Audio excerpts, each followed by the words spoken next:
Halo, di video kali ini kita akan coba untuk menyelesaikan permasalahan mengenai pengenalan ilmu kimia. Jadi yang ditanyakan, bagaimana cara menggunakan peralatan gelas? Nah, jadi kita coba jawab. Jadi untuk peralatan gelas, itu menggunakan atau bahannya merupakan kaca. Dan sifat gelas atau kaca itu pada umumnya mudah pecah atau rusak. Jadi pecah, rusak, atau retak. Nah, apa yang dapat menyebabkan dia pecah, rusak, atau retak?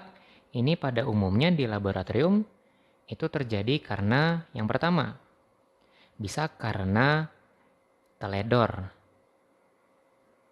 Teledor ini dalam artian dia tersenggol atau terjatuh sehingga dia pecah di laboratorium.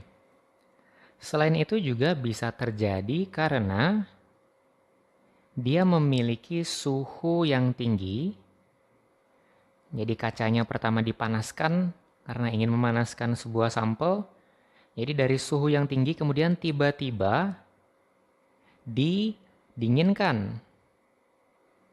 Jadi didinginkan misalkan diletakkan di air dingin atau dicuci di air dingin.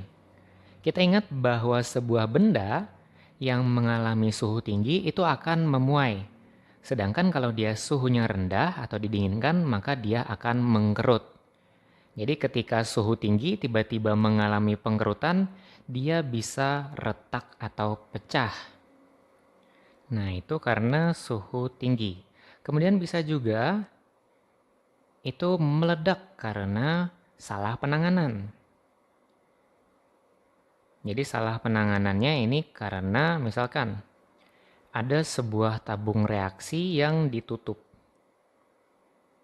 Atau misalkan ada Erlenmeyer yang digunakan juga dengan bukaan atau mulutnya yang tertutup. Dan saat ditutup, ini direaksikan dengan sebuah reaksi yang menghasilkan gas atau panas berlebih. Jadi ketika menghasilkan gas atau panas berlebih, sehingga dia meningkatkan tekanan di dalam peralatan gelasnya, itu dapat dengan mudah terjadi ledakan. Sehingga nanti gelasnya akan pecah berkeping-keping. Sehingga dari beberapa poin yang sudah dijabarkan, ini dapat kita buat sebuah penanganan peralatan gelas. Pertama jelas adalah berhati-hati dalam menggunakan peralatan. Jadi dalam penggunaan peralatan gelas.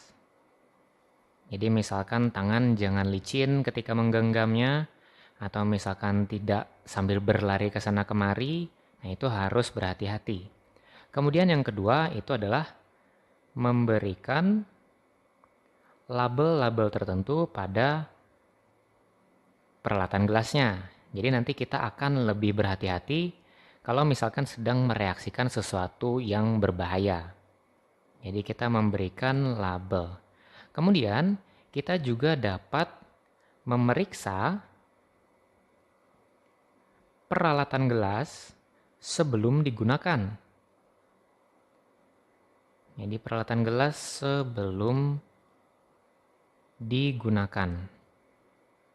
Jadi fungsinya adalah ketika kita melakukan sesuatu yang berpotensi atau memiliki sesuatu yang bahaya, kita yakin bahwa gelas tersebut atau peralatan tersebut sedang dalam kondisi yang baik. Artinya tidak retak atau tidak mengalami suatu masalah.